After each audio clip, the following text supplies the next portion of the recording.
name's Jason and this is my video project 2. I just wanted to add a little disclaimer at the beginning. This is a plyometrics workout routine that I put together for the class. Plyometrics are types of exercises that will train your muscles to produce power and speed and strength all in a very short and limited period of time. So these exercises that you're going to see me doing are with the purpose and the hopes of increasing my power and speed and agility. Me, myself, I've never really been in athletics or on any type of sports team. So I'm not the greatest at these exercises, but the point of the workout and the video was to show you guys how to vary these different routines and exercises that I'm doing. So I just want to put it out there, I'm not the greatest in my form or in my speed or anything as a regular or professional athlete would be. So just to let you guys know, I did try my best, but these are power workouts and I do believe that with repetition I could probably get a lot better.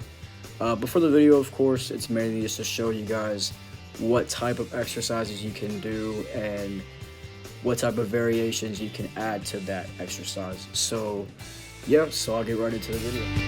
Alright, so you can see here I started out the whole workout with a general warm-up, and the first step of that warm-up was a 5-minute jog on the treadmill. So the purpose behind this was to get my blood pumping to those muscles I'm going to be using, get my heart rate up, and just overall get my body temperature a little bit increased so that my body can be prepared for the stress and the weight bearing of these exercises.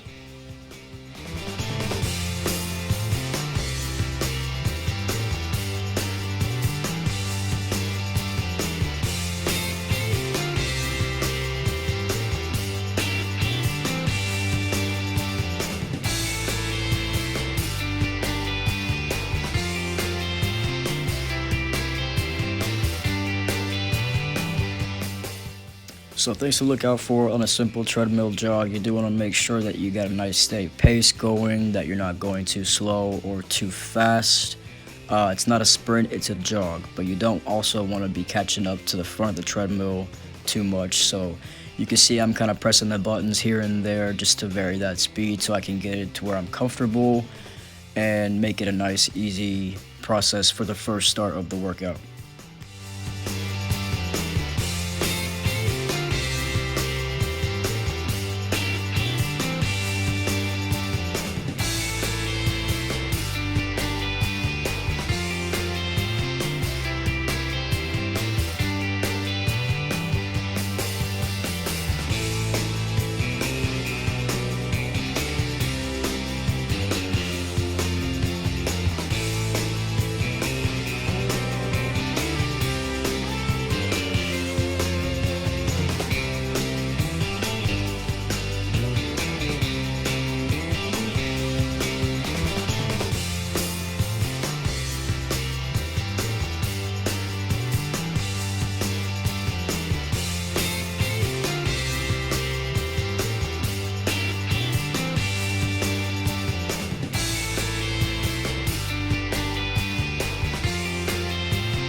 So as I neared the end of the 5 minutes, I just slowly slowed down the speed to where I was able to slowly stop running instead of just hitting the stop button.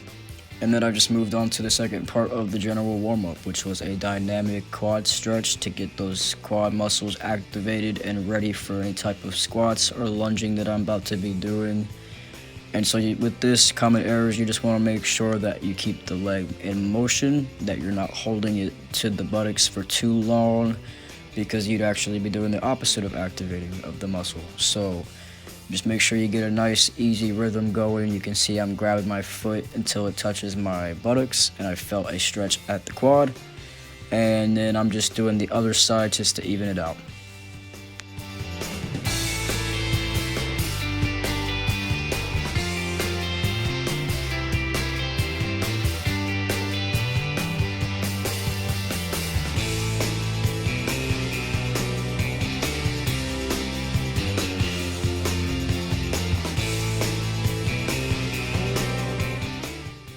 So once I got done with those, I moved on to the last part of the general warm-up, which was some lunges. I chose to just do 10 on each side.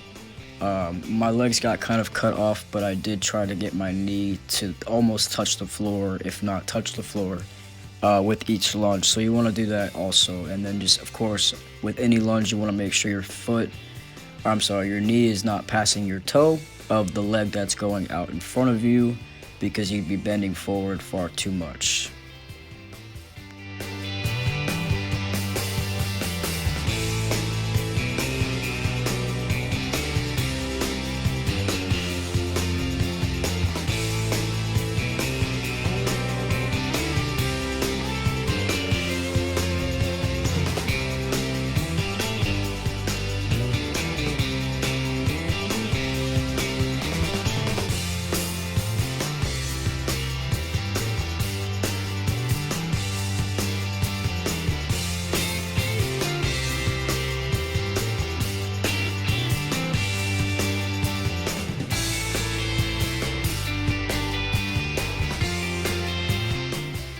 So once I got done with those, I moved on to the next part of the warm-up, which was the specific warm-up, and I chose to do some arm circles for this. So I did 15 forward, 15 backward. I'm doing a pretty wide circle. You don't have to do it that wide. It's really just up to you.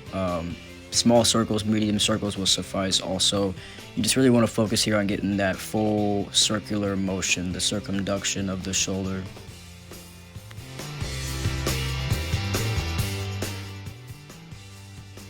So once I got done with those, I moved on to the second part of the specific warm-up, which I chose to do some cariokas, otherwise known as lateral foot cross forward backward shuffles. I did about 45 seconds. This was to warm up my hips and my knees and my ankles, because I knew I'd be doing lunges and deadlifts, hang cleans, and types of things like that. So I did want to get my legs good and warmed up, besides just a jog. So for beginners doing these, you really just want to focus on that hip rotation, and of course not tripping over your feet. So really you want to focus on the hip and the core rotation while you're doing this exercise. So once I finished up with those, I moved on to the last part of the specific warm-up, which I chose to do some burpees. So common things with this that you want to watch out for is that you're not dipping your hips while you're doing the push-up, and also that you're not just having an overall lack of intensity. You can see here I'm taking it very simple. You don't have to go too hard, but you also don't want to be pausing after the jump. You don't want to pause before the push-up. You really just want to keep the whole motion between the reps going to keep that activation going with those muscles.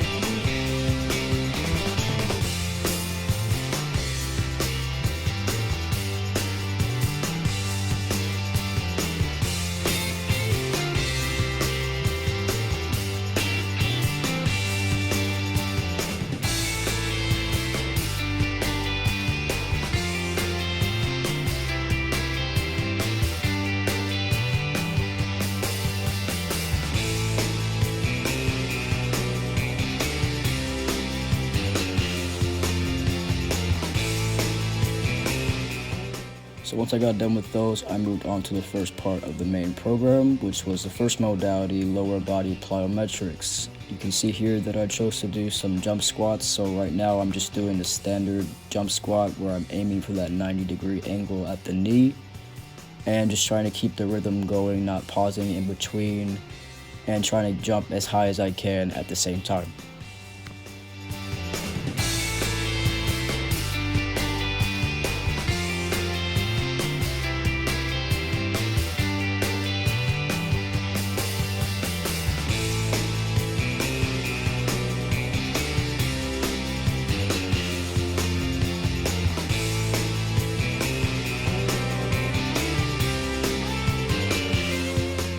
So once I finished up that first variation, I moved on to the second, which I just chose a low depth jump squat. So you can see here, I'm not really dipping that far in between.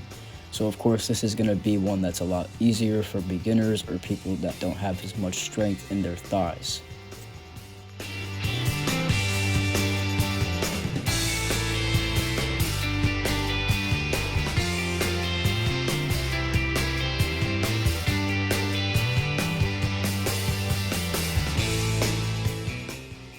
Finishing up with those, I moved on to the last variation that I chose for this exercise, which was a full depth jump squat. So you can see here, I'm really trying my best to get past that 90-degree angle at the knee and to really dip all the way down as far as I can go while keeping my balance before doing the jump and doing the next one. So one more thing to note with these jump squat variations is that you do want to make sure both of your feet are actually leaving the ground. Common error is that people will try to stand on their tippy toes, but you want to actually do the jump.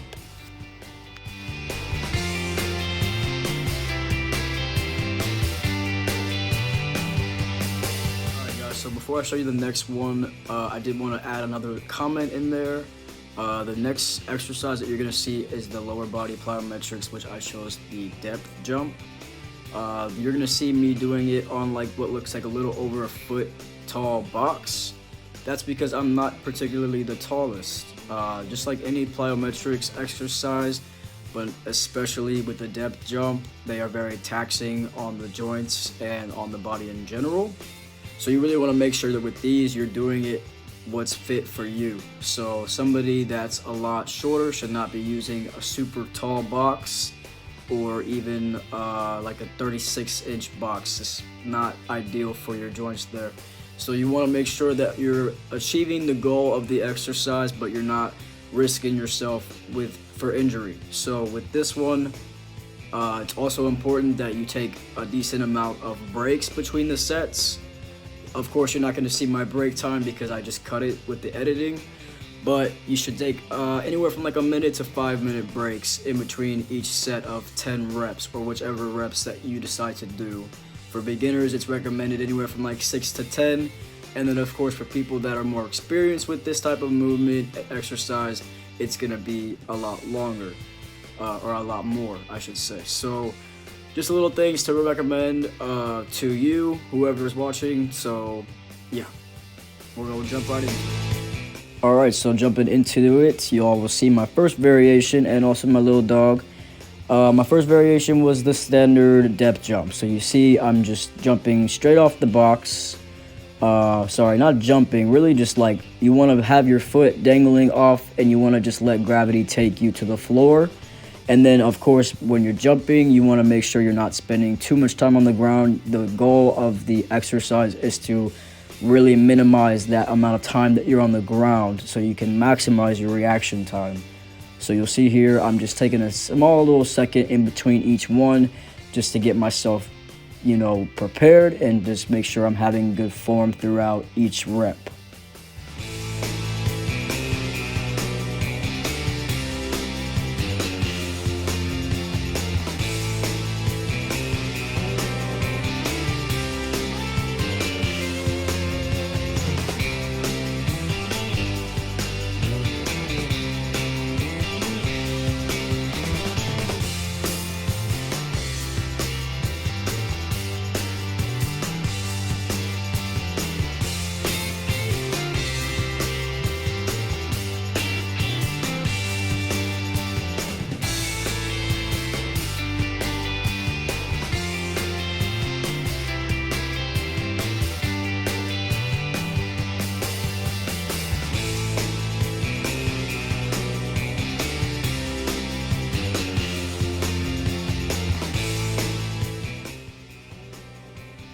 So finishing off that last one, we move into the second variation, which I chose a depth broad jump.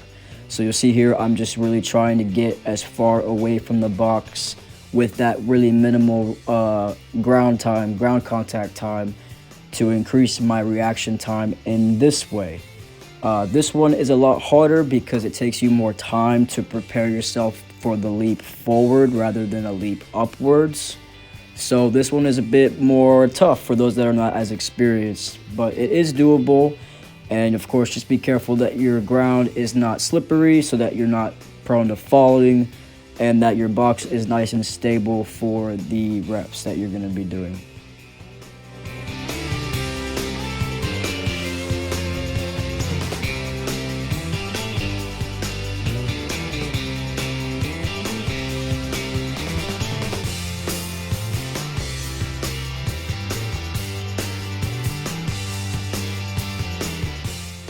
So another note I wanted to make is that you can see I'm using my arms to try to swing myself forward and really just propel my whole body, while also trying to get the least amount of ground contact time here. That is the key with any depth jump that you do. You're trying to maximize your power and your reaction time so that you can really do these movements in a fast and high intensity type of manner.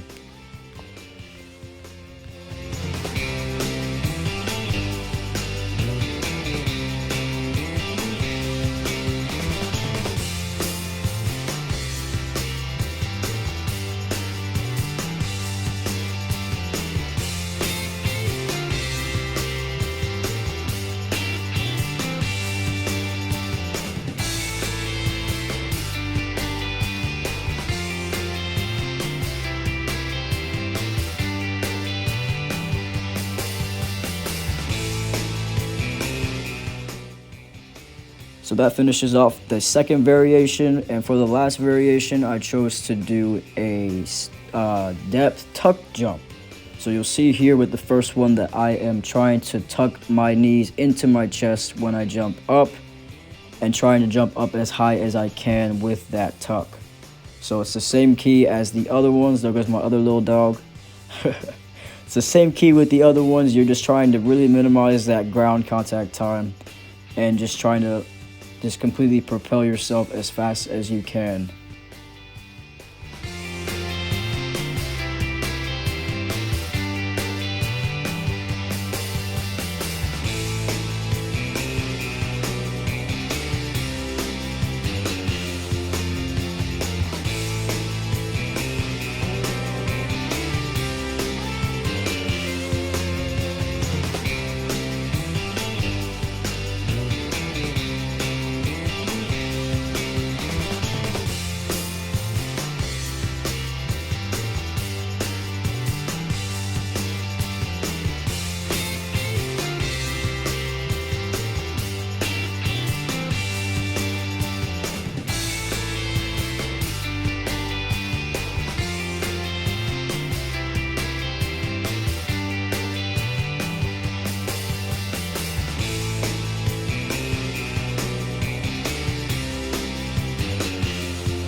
So moving on to the next modality of the main program, it is the upper body plyometrics. So for the first exercise, I chose to do some medicine ball slams. So you'll see here, I'm just trying to stand on my tippy toes, get that ball all the way above my head, and using my whole body to slam it down onto the ground. You can use any type of weighted medicine ball that you choose that is right for you. I chose to go with one that was more on the light side just to get used to this type of movement, because as I said in the beginning, I am not as experienced with plyometrics, and you definitely don't want to push yourself into injury. So you'll see here, each time I'm just trying to really just get up all the way on my toes and slamming down the ball as hard as I can, pushing it with gravity.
Finishes up the first variation, the standard medicine ball slam. For the second variation I chose for the slams, I chose to do it from my chest.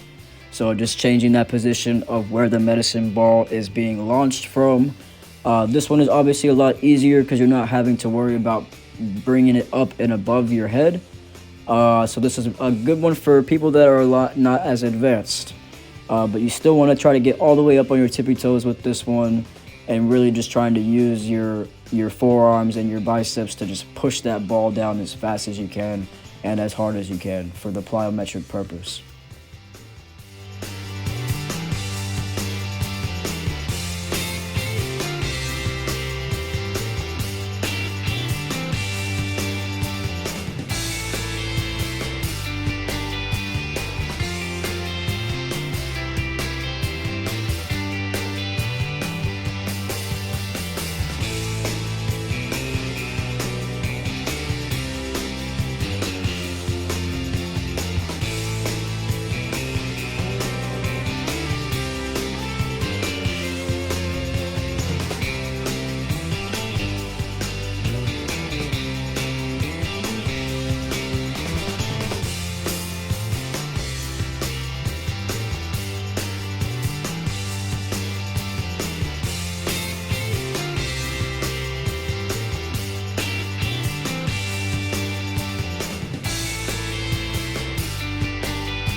So finishing up with that last one, we move on to the third variation that I chose for these medicine ball slams.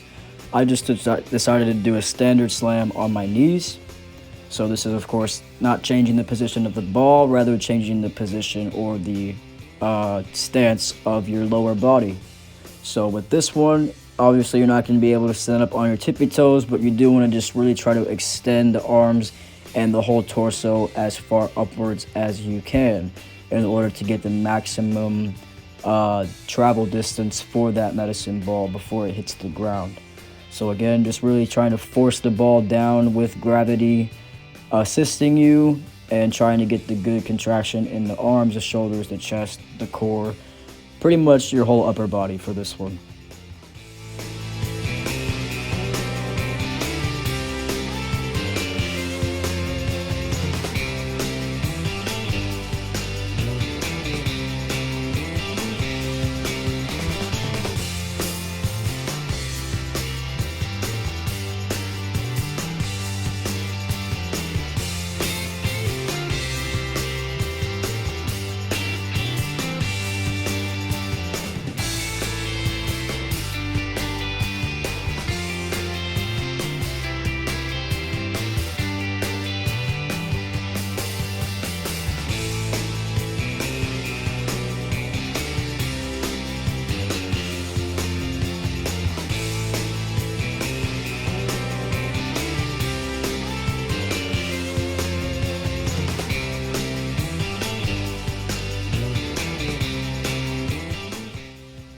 So finishing up with that, we move on to the next part of the upper body plyometrics, which I chose to do some medicine ball chest passes. So you see here, I'm just doing a standard standing chest pass. I did have to use a pretty light medicine ball just because I was worried about putting a hole in the wall. So this probably wasn't the best gym to do this exercise, but if you're in a better gym that has more sturdy walls, you can definitely use a heavier ball that will be more beneficial to your upper body. So this one, you really just want to focus on pushing it out and away from you each repetition in order to get that contraction.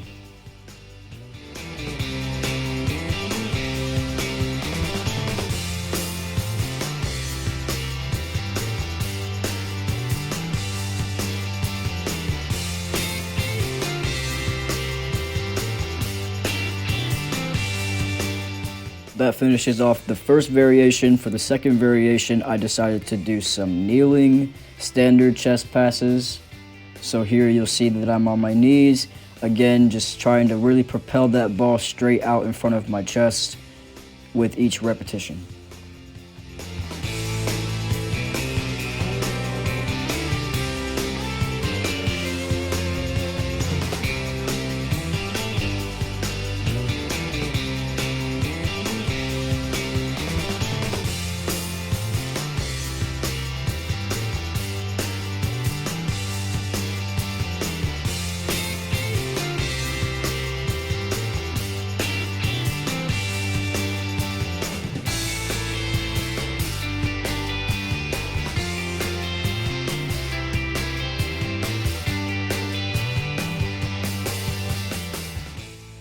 And for the last variation of these upper body plyometric chest passes, I chose to do a static squat chest pass. So you'll see I'm just putting myself in the position of a squat for the entire set. And again, just really trying my best to propel the ball straight in front of my chest to the wall for each repetition.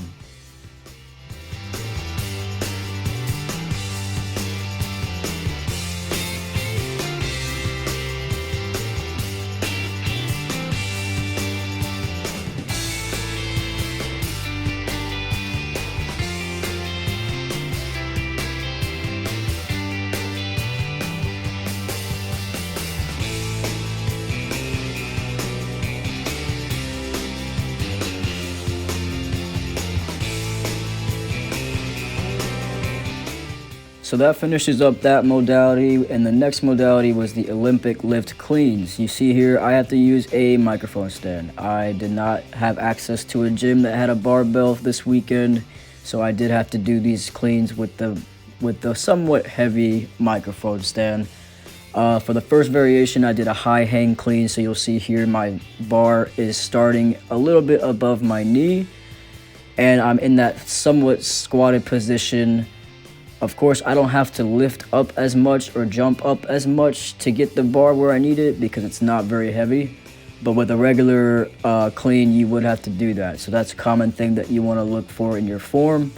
You definitely want to make sure that you're not just trying to pull it up with your upper back or your chest, because that's an easy way to injure yourself. With these ones, you're using the momentum from your jump to bring the bar up onto your shoulders. And for the next variation, I just did a low hang clean. So you'll see it's below my knees.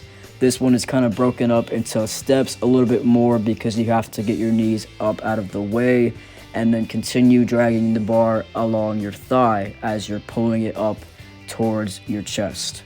So even though the bar is not that heavy, you see I'm still trying to jump just to demonstrate as best I can the proper way to do these cleans.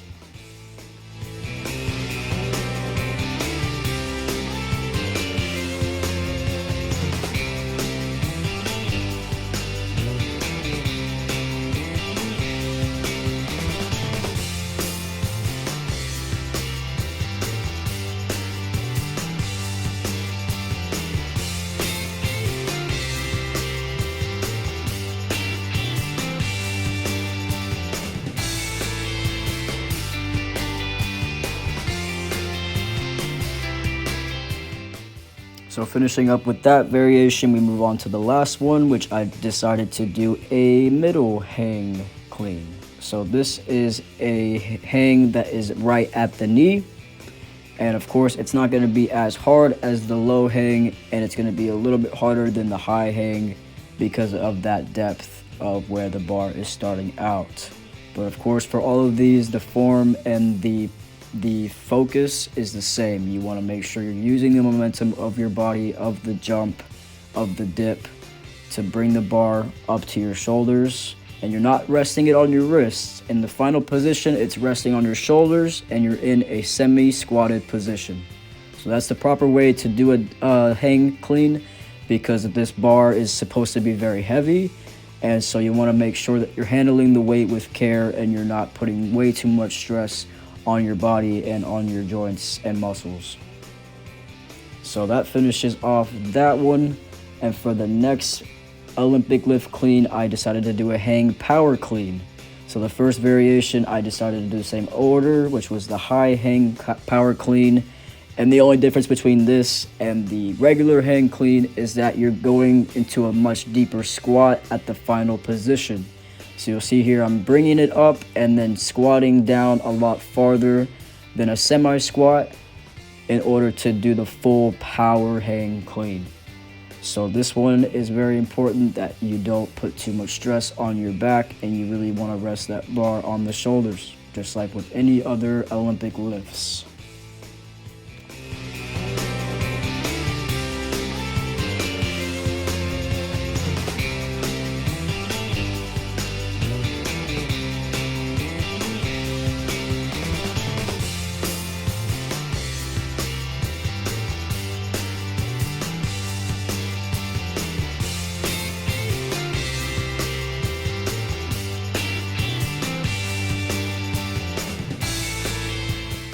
So finishing up, I'm sure you can guess which one we're doing next. It's going to be the low hang power cleans. So again, it's just at a lower position when you're starting, and your end position is at a much deeper squat. So you'll see how these go compared to the regular hang cleans. They're a little bit harder to do, especially with the bar being so heavy. Not in this case, but in an ideal scenario, it is going to be a pretty heavy bar, maybe with plates, maybe not. But either way, you just want to make sure you're arching your back in the first position and you're arching it in the final position, so that you can really alleviate any type of unwanted pressure on the joints or on the spine.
And so just like with the regular hang cleans, I finished off the hang power clean with the third variation being the mid hang power clean. So the bar is starting at my knees and I'm finishing in that deep squat. So really that's the only difference, like I said, between a regular clean and a power clean. The power clean is going to take more effort. It's going to be a slightly larger intensity. So you really want to make sure you have a high hang or a regular hang clean down before you try to do a power clean, especially with any type of large amount of weight. These are very important because it's very easy to injure yourself with these, and it's a very common error to not rest that bar where it needs to be rested, or to not position your back or your legs in the way that they need to be positioned. And I really should have mentioned earlier, but you want your feet to be a hip width apart. That's another important factor for overall stability and just getting your bones in the position they should be in to handle a large amount of weight like you do while doing these cleans or any type of lift.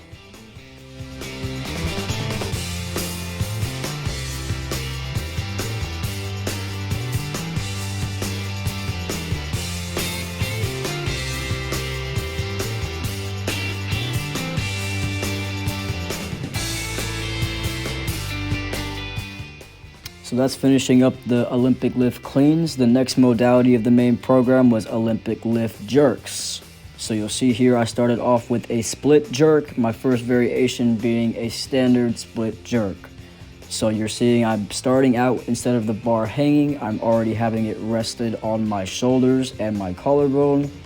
And really you're just dipping your body straight down and pushing it up, and then ending with your feet in a semi-split or staggered position. So I did 5 reps on either side with either leg going out in front, just to get an even distribution of the movement across my body.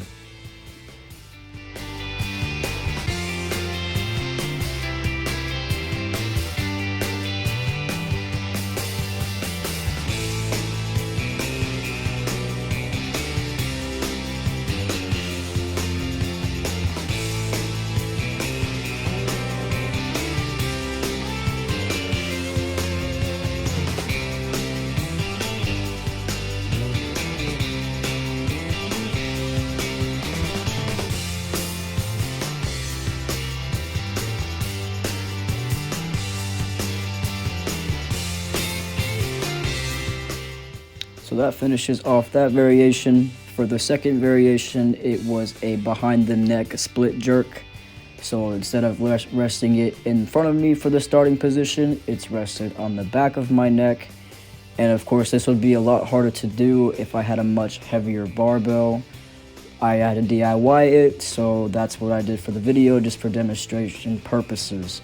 But it's the same idea as with the standard split jerk. You're just really trying to get your feet in the staggered position while using the momentum to get the bar above your head, keeping the arms extended. So that's how you do the behind the neck split jerk.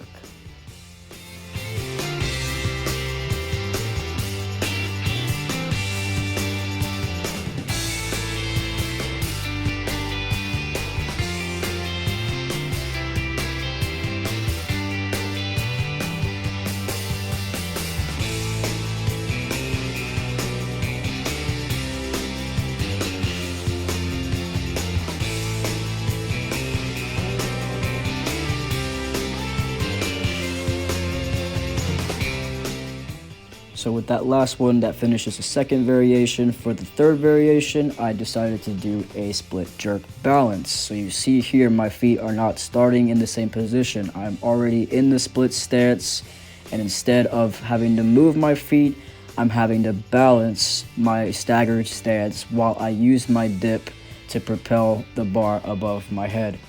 The upper body idea of this variation is pretty much the same. It just makes it a little bit different because you're already in a staggered stance, and it causes you to have to really focus on your balance more. So just like with the other ones, I did 5 on the left, 5 on the right, and that's just to even it out and just get a good idea of doing it in both positions.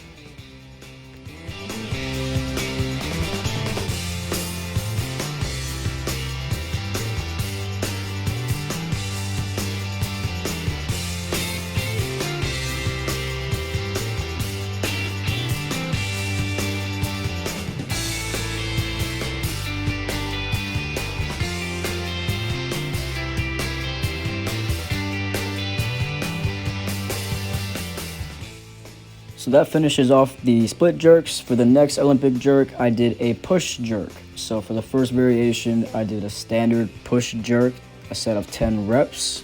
So you see my feet are hip width apart, the bar is already resting on my shoulders, and I'm just dipping straight down to get the bar above my head. The same idea as with the split jerk, except my feet are staying in the same position. And you'll probably notice that I'm not jumping. This one I didn't really need to, because again, the bar is not that heavy. But for demonstration purposes and for you at home, you do want to make sure that you dip and you're jumping to use that momentum to get the heavy bar above you.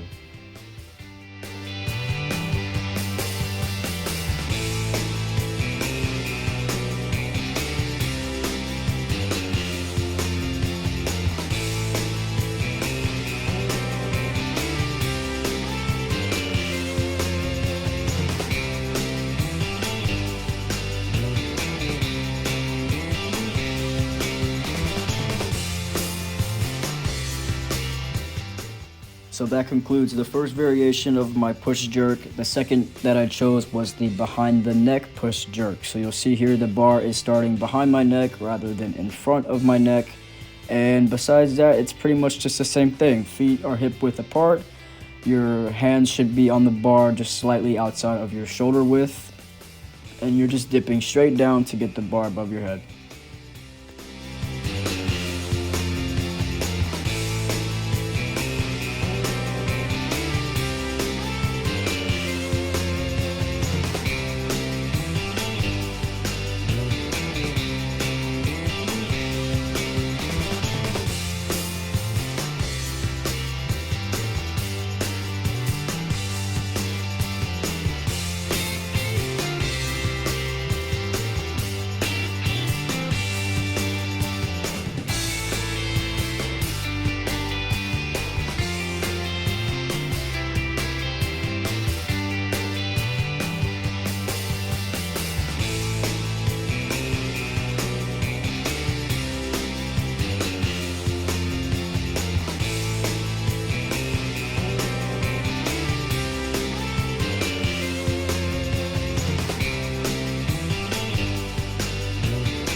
So that finishes off that variation, and for the last one, it was a power push jerk.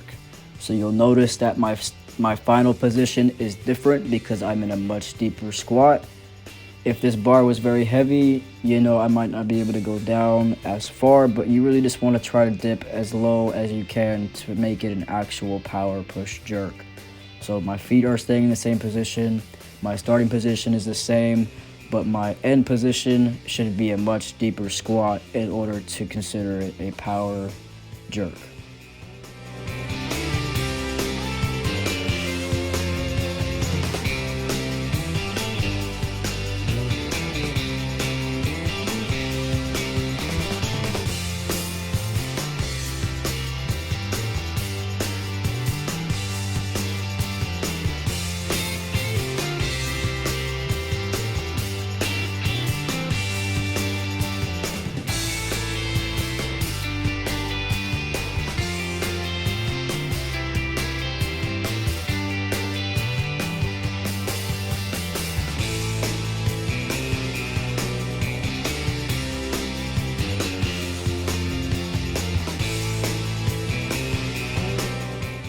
So with these last couple, that concludes the jerks. For the next modality, it was agility ladder speed drills. So you'll see in the next video, I had to DIY my own ladder. I just used some pieces of index cards and just tape them down, but you can use duct tape or whichever that you have.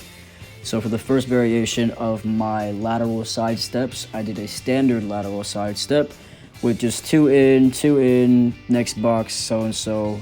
And I just did one going one way and the other going the other way. So these are pretty simple, not very hard, not very intense. For the next variation, I just added a little bit more intensity to the same movement and just incorporated some high knees for high knee lateral side steps. Again, I just did one set to the right, one set to the left. You can do it facing the other way, it doesn't matter. It's really just all in getting your feet in the box and not stepping outside of those boundaries. So that's the focus here, of course, with the speed and agility as well.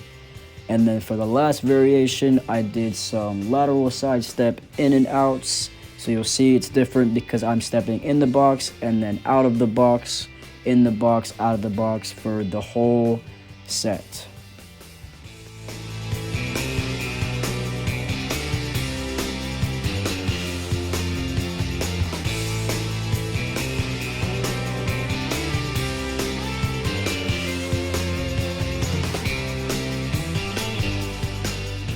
So finishing up that exercise of the agility ladder speed drills, I moved on to the second, which was in and outs. So for the first variation, I just did some forward in and outs. So you can see I'm moving down the ladder as it's in front of me and just having both feet come out and in of the box simultaneously for the whole set.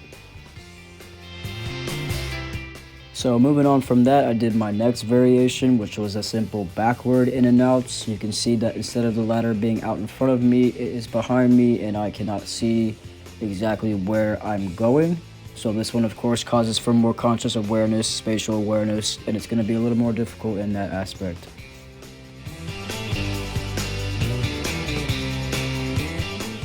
So moving on from that, I did the last modality, which was a hopscotch in and out. So you'll notice that only one foot is entering the box at a time, and then you're moving on to the next one as your other leg is crossing behind your backside.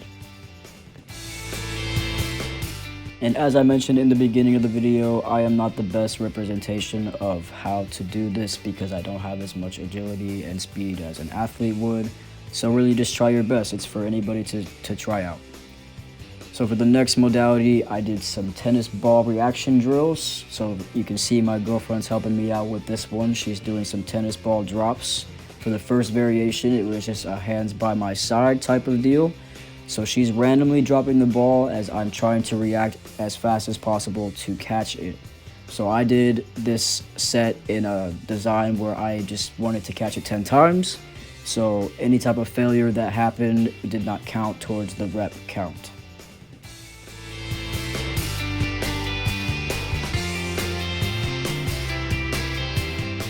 So once I caught the ball 10 times like that, I moved on to the second variation, which I chose to have my hands behind my back. This, of course, is going to be a lot harder because my hand has to travel further distance in order to catch the ball.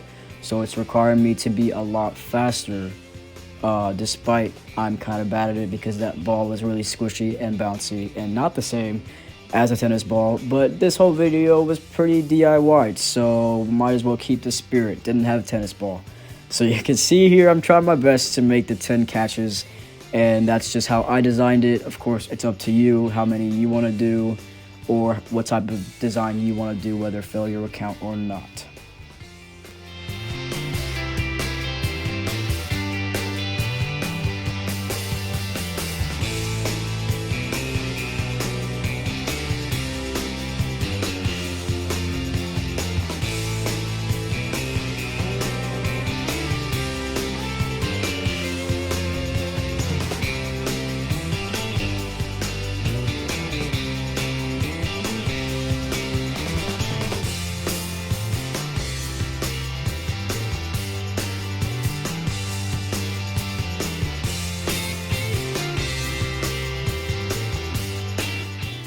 And so finally I caught that one 10 times and moved on to the last variation I chose, which was my hands near my face. This one I think was the easiest because my hands didn't have to travel nearly as far, and I was able to catch the ball a lot smoother and a lot more times in a row. But overall, with these reaction drills with the tennis ball, with this modality, you just really want to try to be as on point, and it's really testing your reaction time and your speed, and that's why it just kind of goes hand in hand with the other agility stuff that we were doing as far as plyometrics in general for this whole exercise program.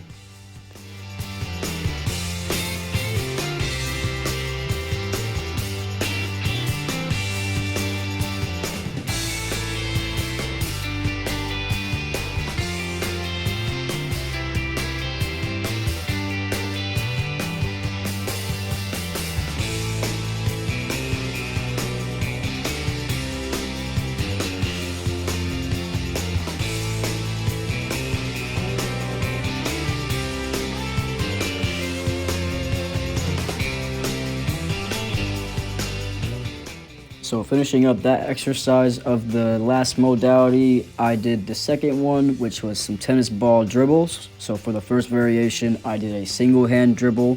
You'll see that one hand is behind my back to ensure that I'm not using it.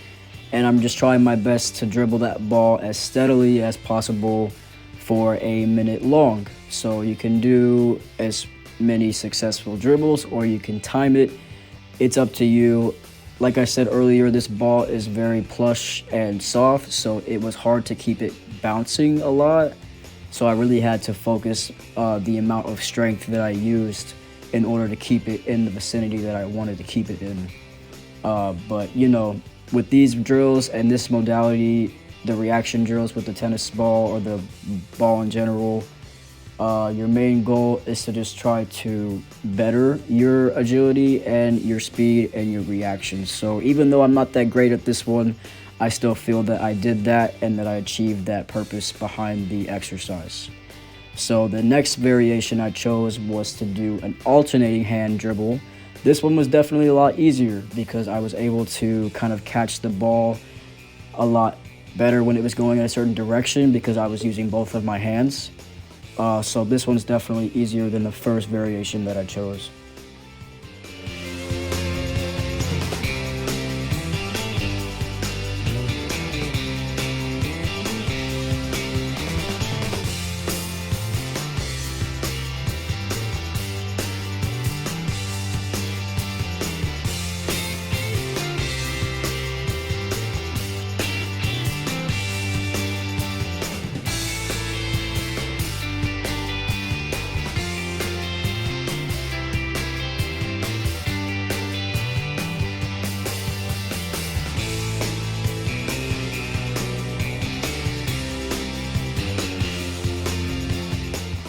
So once the timer went off for this one, I moved on to the last variation of the tennis ball dribble, which was the behind the back alternating dribble. So my hands were still alternating, but as one hand was in front of me, the other one had to be behind my back.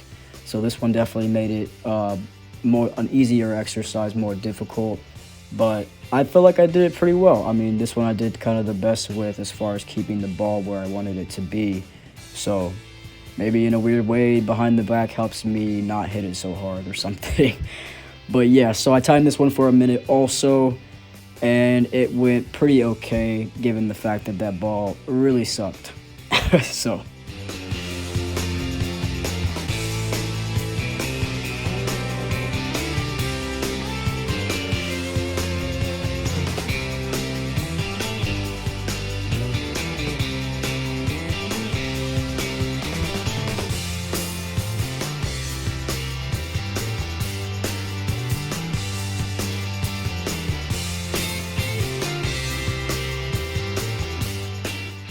So as I finished this exercise up, that concluded the last modality of the main program, and then I moved on to the cool down. So you can see here my dog is very excited that I'm laying down and accessible to his licking.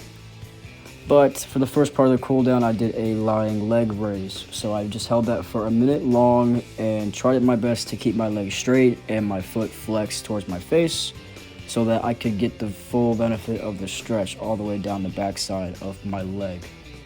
And it's also important to note here that you do want to have your other leg bent in order to avoid any type of discomfort on the leg that you're lifting and also on the lower back.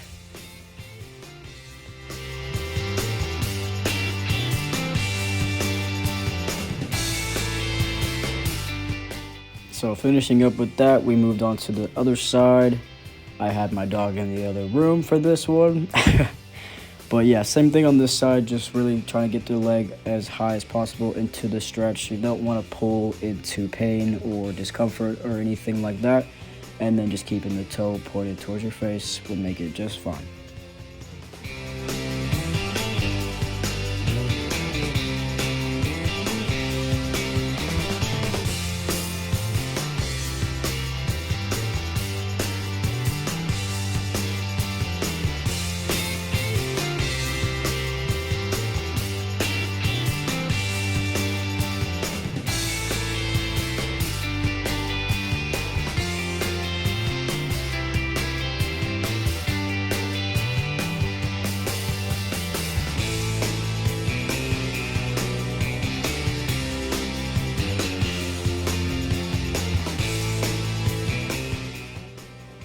So after I finished up that hold, I moved on to the second part of the cool down, which I chose to do a downward dog pose, otherwise known as a sitting on feet, downward facing forward reach. And I say forward reach because throughout the minute and a half hold, I did try to stretch and reach as far as I could. So I kind of broke it up into segments. I would stretch for a little bit, and then after like 10 or 15 seconds, I would try to reach forward even more, just to get the full benefit and the full length of that stretch.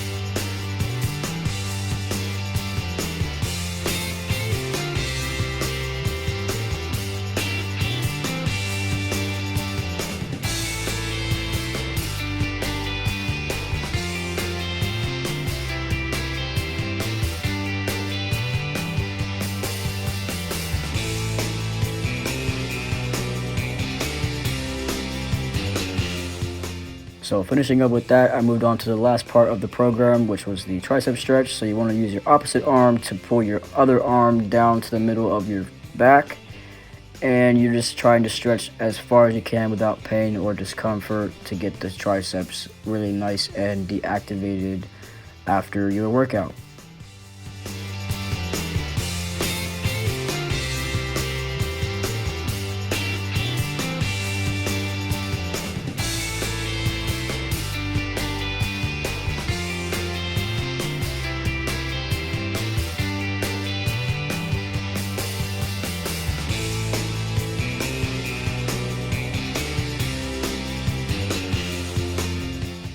And after that hold, I moved on to the last one. Just doing the other side, same thing, using the opposite arm to pull my elbow down towards the back of my neck. So this concludes the entire workout. I held this stretch for 45 seconds on both sides for a total of 1.5 minutes.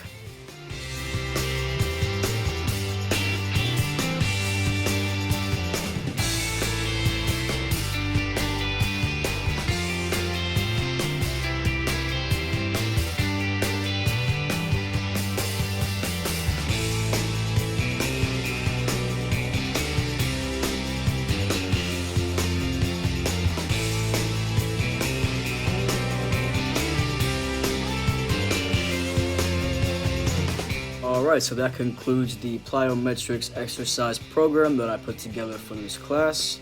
Just like I said in the beginning, just for instructional purposes, you really want to make sure you're doing these exercises, giving yourself plenty of rest, and that you're conducting proper form throughout any movement that you're doing. A lot of these were very high intensity for someone who's not used to doing plyometrics or any type of power or speed drills.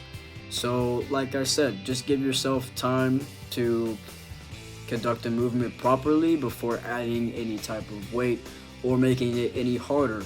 These variations that I try to include somewhat easier ones and harder ones, so that just goes for it in general. So any exercise that you're doing, just try to make sure that you're not proning yourself to injury. And with that, then good luck. I'll see you next time.